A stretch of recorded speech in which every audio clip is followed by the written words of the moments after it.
You should never know your client's password. Not their Google password, not their HubSpot password, not the API key to their Stripe account. None of it. And if you're storing that stuff in a shared doc, in a Slack DM, in a sticky note screenshot somebody texted you at 11 p.m., you are one breach away from a lawsuit you cannot afford. I used to do this. I had a Google Doc called Client Logins, passwords in plain text, shared with a link, no expiration. I look back at that and I genuinely cannot believe nothing went wrong.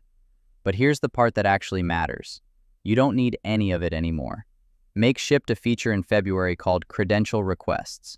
Your client gets a secure link. They click it, they authorize their own apps, and you get the connection without ever seeing a password.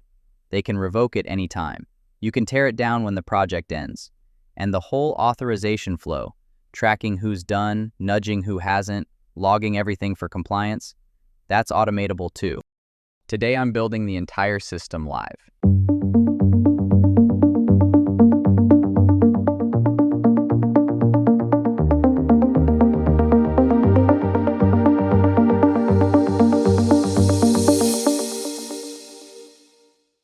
This is Headcount Zero. I'm Jordan, and today you're walking away with a complete credential intake system. Make credential requests generating secure links per app, a Notion tracker that shows you exactly who's authorized and who's stalling, and auto nudges at 24 and 72 hours so you never have to send another, "Hey, did you get a chance to connect your Google account?" email again. Plus the teardown flow that revokes everything clean when the project ends. 15 minutes. Let's build it. So let me set the scene for why this matters right now.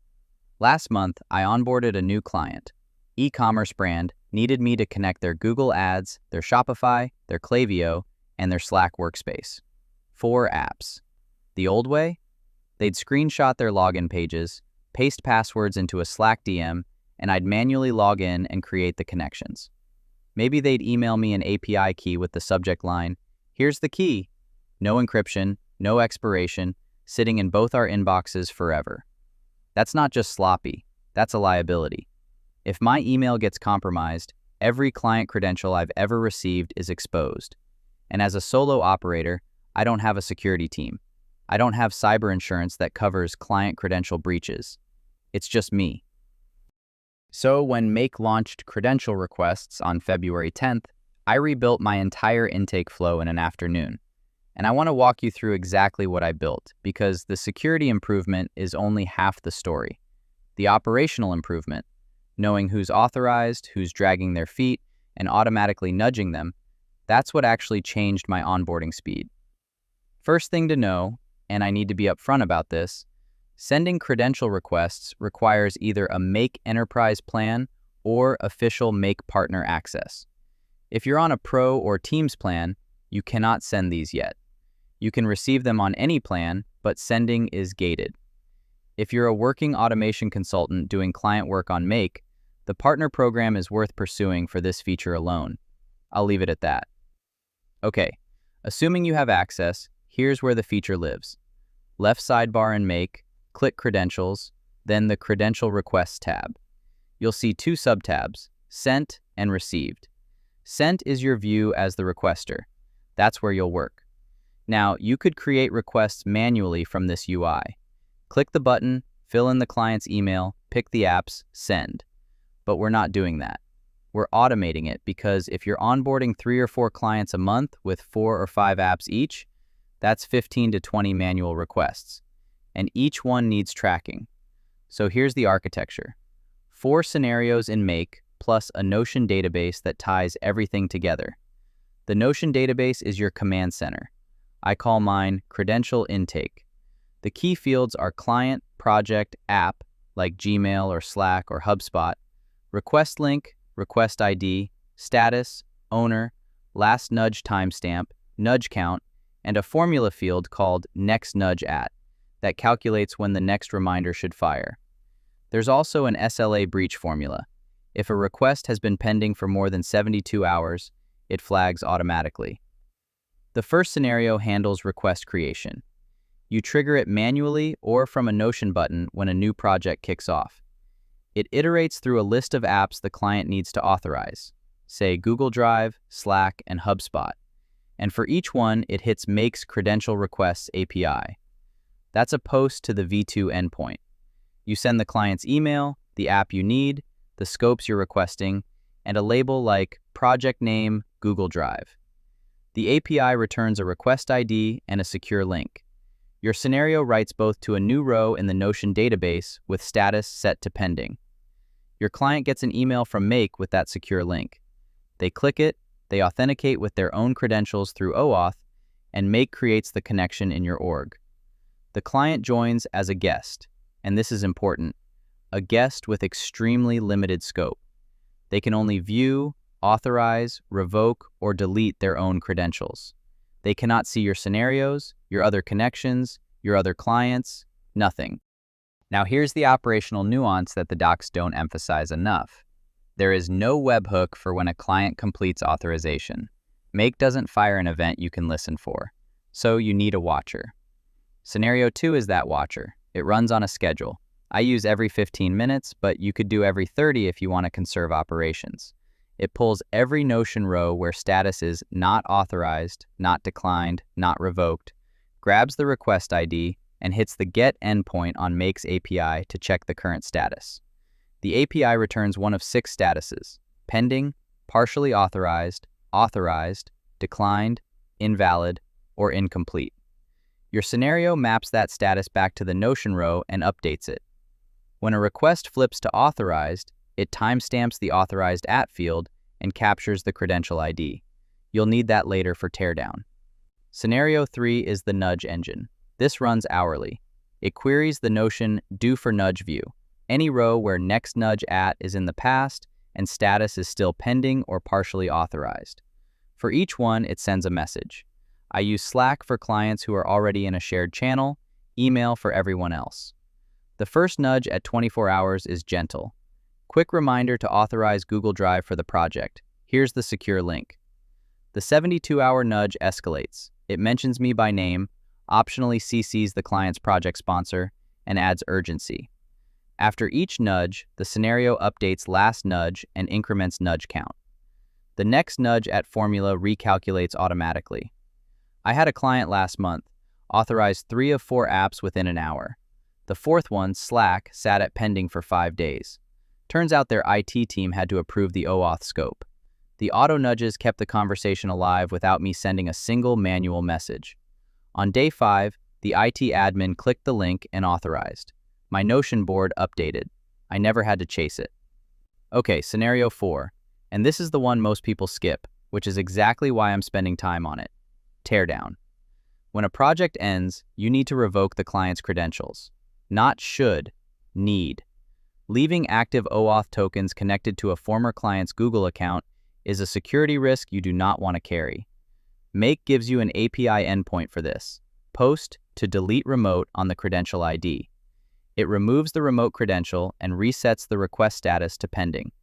Your scenario finds every Notion row for that project where status is authorized, calls delete remote on each one, and marks the row as revoked with a timestamp. If you skip this step, 6 months from now, you'll have stale tokens connected to clients you haven't worked with in half a year. And if one of those tokens gets compromised, through no fault of yours, you're still in the blast radius because the connection lives in your Make org. The reauthorization flow is the inverse. If a client's OAuth token expires mid-project, and they do, especially with Google, you hit the request reauthorize endpoint on that credential ID. It transitions the status back to pending, the client gets a new authorization prompt, and your watcher picks up the change when they complete it. No new requests needed. No new Notion row. Same tracking, same nudges. Now, not every app supports OAuth through Make. Some tools only have API keys. Some have custom auth that Make doesn't have a connector for. You still need a secure path for those. The answer is not email. Do not email API keys. Do not paste them in Slack. Do not put them in a shared Google Doc. Use a password manager's secure sharing feature. 1Password lets you generate a time-limited share link for any Vault item, even if the recipient doesn't use 1Password. Bitwarden Send does the same thing with encrypted, expiring links and an optional passphrase. Send the link through one channel, send the passphrase through a different channel. The client puts the secret in the share, you retrieve it, configure the connection in Make, and then immediately rotate the key in the client's system. The old key is dead. The share link is expired. The only copy of the live key exists in the client's own vault and in your Make connection. At project end, you rotate again, delete the Make connection, and document the revocation in Notion. Same teardown discipline as the OAuth flow. Okay, I know what some of you are thinking. Jordan, this requires enterprise or partner access. I'm on a pro plan. This doesn't apply to me. Fair. The gating is real. But here's my honest take. If you're doing client work on Make, the partner program is the path you should be on anyway. It unlocks credential requests, it gives you better support, and it signals to clients that you're a vetted professional, not someone who learned Make from YouTube last week. The application process takes time, but it's worth starting now even if you can't use credential requests today. And if you're not on Make at all, if you're on Zapier or N8N, the secure sharing fallback with 1Password or Bitwarden Send still applies. The principle is the same. Never handle passwords directly. Always use expiring links. Always rotate after use. Always revoke at project end. The Make-specific automation just makes the tracking and nudging automatic. The other objection I hear is clients being uncomfortable joining your Make org as a guest. And I get it. Join my organization sounds like a big ask. But the guest role is genuinely limited. They can manage their own credentials and nothing else. They can't see your scenarios, your data, your other clients. I explained this in the initial email, and in roughly 40 onboardings using this system, I've had exactly one client push back. Their legal team reviewed the guest permissions, confirmed the scope, and approved it in 2 days. One more layer for those of you on enterprise plans or working with enterprise clients. Make's audit logs capture every credential request event, created, authorized, deleted, plus two-factor authentication enforcement changes. These logs are retained for 12 months at both the organization and team level. If your client's compliance team asks, "Can you prove when access was granted and when it was revoked?" you can pull that from the audit log with exact timestamps. You can also enforce two-factor authentication org-wide from your organization settings. One caveat: if your org uses SSO through an identity provider, the 2FA enforcement has to happen at the provider level, not in Make. Make's enforcement only applies to native Make authentication. For most solo operators, the audit logs are overkill. But if you're landing enterprise contracts, and some of you are, this is the kind of security posture that gets you past procurement. It's the difference between "we use Make" and "we have a documented, auditable credential lifecycle with enforced 2FA and automatic revocation." That second sentence wins deals. So let's bring this back to where we started. That Google Doc I used to keep, client logins, passwords in plain text shared with a link. That doc represented every bad habit solo operators fall into when they're moving fast and don't have a system. Credential requests replace that entire pattern with something that's actually secure, trackable, and, once you build the 4 scenarios, completely hands-off. The thing I want you to take away isn't just the technical build, it's the principle. You should never be the person holding your client's passwords. Not because you're untrustworthy, because the moment you hold them, you own the risk. Credential requests let the client own their own authorization. They click, they authenticate, they can revoke anytime.